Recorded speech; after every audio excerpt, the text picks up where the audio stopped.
Doctor Babasaheb Ambedkar open university.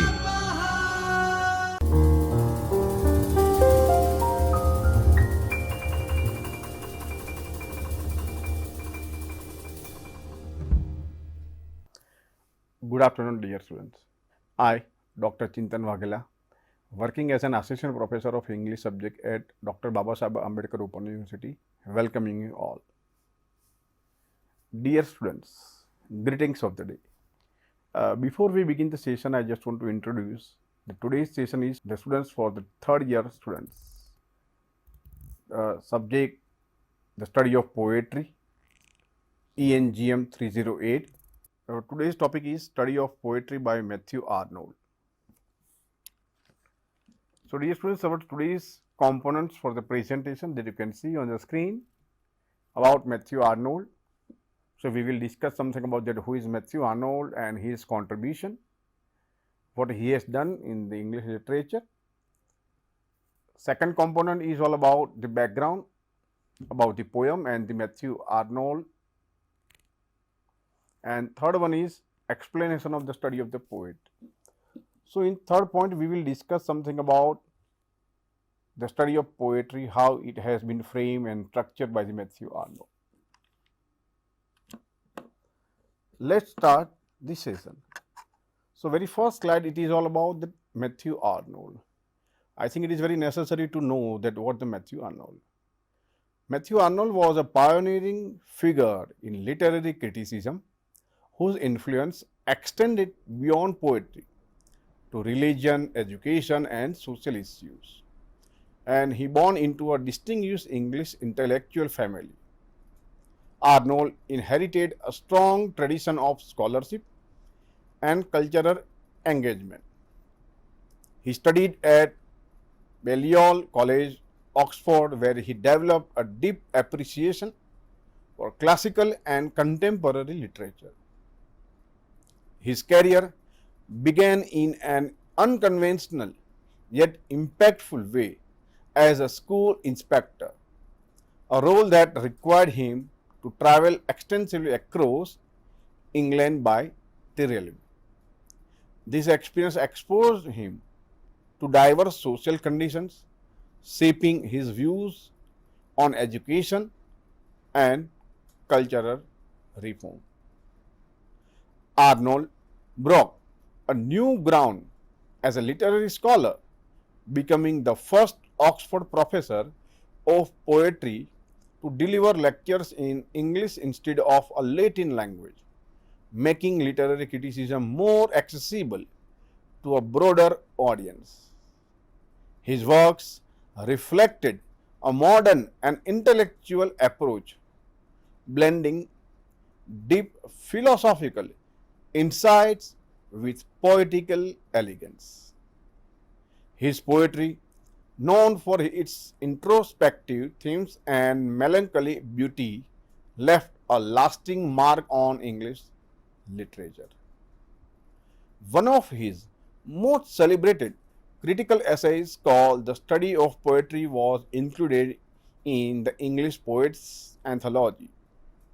In this essay, Arnold argues that poetry is the highest form of literature, and it is capable of replacing religion as a moral and intellectual guide in an increasingly secular world. He champions great poetry as an essential force in shaping human thought, setting high literary standards that continue to influence modern criticism.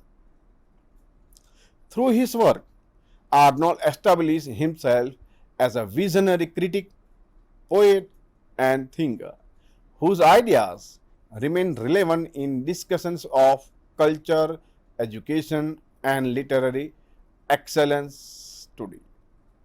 Next slide, it is all about the background. Matthew Arnold's essay, The Study of Poetry, was published 25 years after preface to his poetry and is widely regarded as his manifesto on poetry. In this influential work, Arnold explores the true value and purpose of poetry, asserting that it holds a higher position than any other form of literature.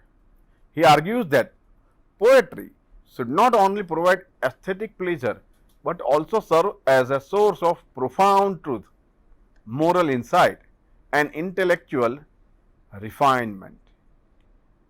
Beyond defining poetry's significance, Arnold conducts an extensive survey of British poetry, critically examining poets from Geoffrey Chaucer to Robert Burns.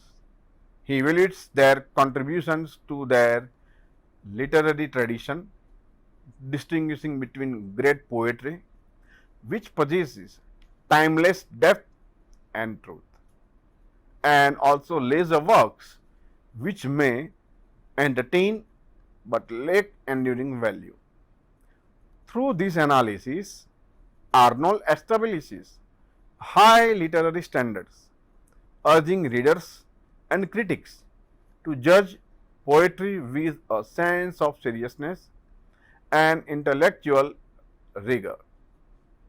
His essay remains a cornerstone of literary criticism, shaping modern perspectives on the role, function, and lasting impact of poetry.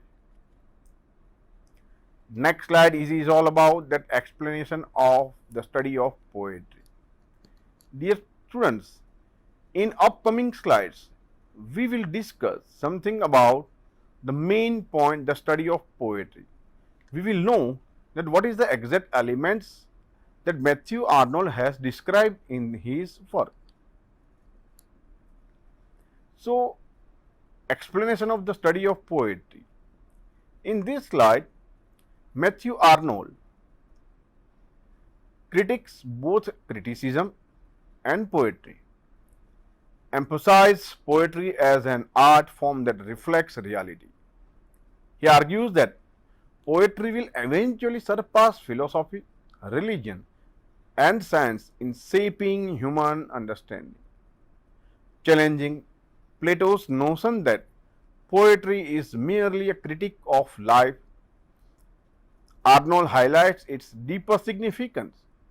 He identifies three methods of evaluating poetry: the real estimate, which considers the poet's historical context and creative ability; the historical estimate, which often overvalues poetry due to its long-standing reputation; and the personal estimate, which is subjective and shaped by individual preferences.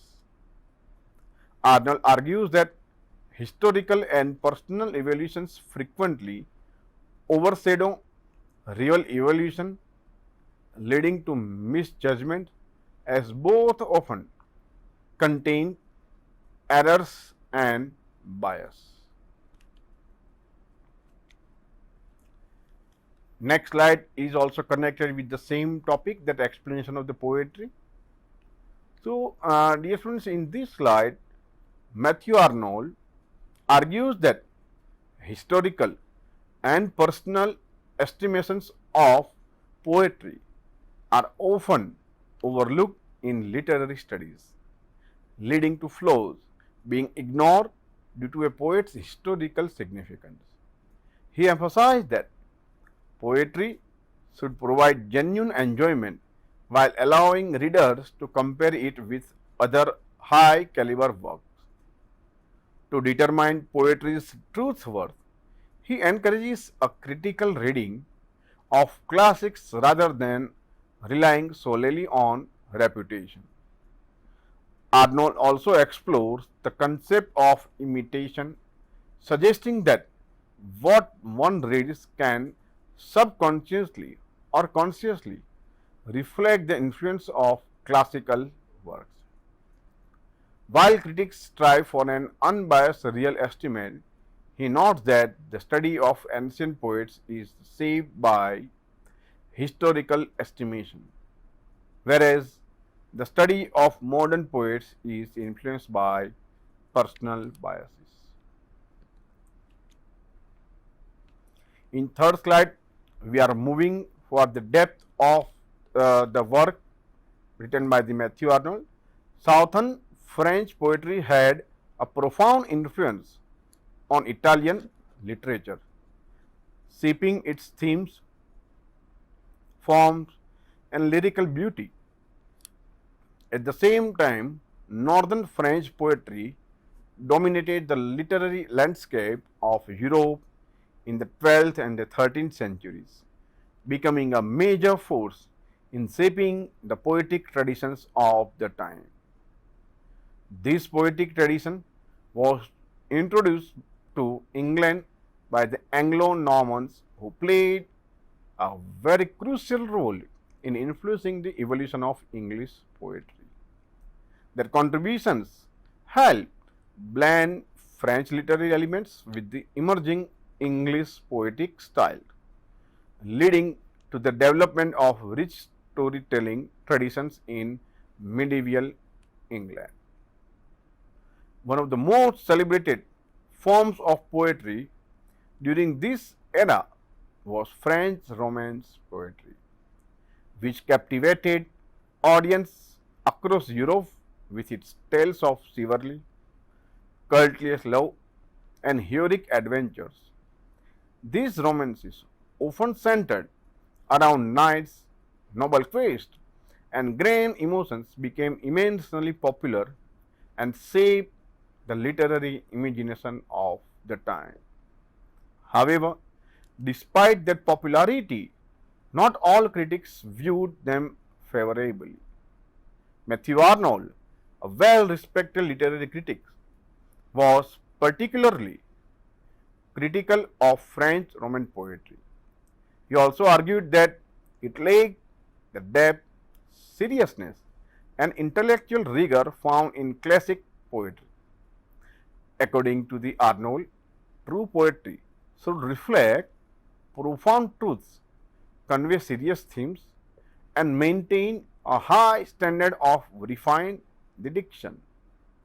In contrast, he found French poetry to be overly ornamental and lacking in substantial meaning, failing to meet the standards of classical literary excellence. Despite such criticism, the influence of French poetry on English and European literature cannot be ignored. It played a crucial role in shaping medieval storytelling, introducing lyrical beauty, romantic ideals, and intricate poetic structures that would continue to inspire poets for the centuries to come. In next slide, we are having an information about in very detail. Let's discuss. Despite having written only a small number of works, Thomas Gray is widely regarded as a classic poet, celebrated for his refined style and deep emotional expression. In contrast, Robert Burns, the famous Scottish poet, is often considered superior to some English poets due to the authenticity and the richness of his themes, as well as his unique stylistic depth. However, Burns' poetry, while powerful and heartfelt, lacks the seriousness and intellectual rigor associated with classical poetry. Matthew Arnold's literary preferences are shaped by his admiration for modern poets like Byron, Shelley, and Wordsworth, whose works reflect deep personal emotion and social relevance. Yet, despite his appreciation for these poets, Arnold firmly believes that classical poetry remains the highest form of literature. He argues that its timeless appeal, depth of thought, and artistic perfection distinguish it from all other forms of poetry. To Arnold, classical poetry embodies an ideal standard of literary greatness, serving as a model of excellence that continues to inspire generation of poets and readers alike. So dear students, I hope you have understood in today's session about the study of poetry by William Wordsworth. Thanks to all dear students for giving your valuable time. स्वाध्यायः परमः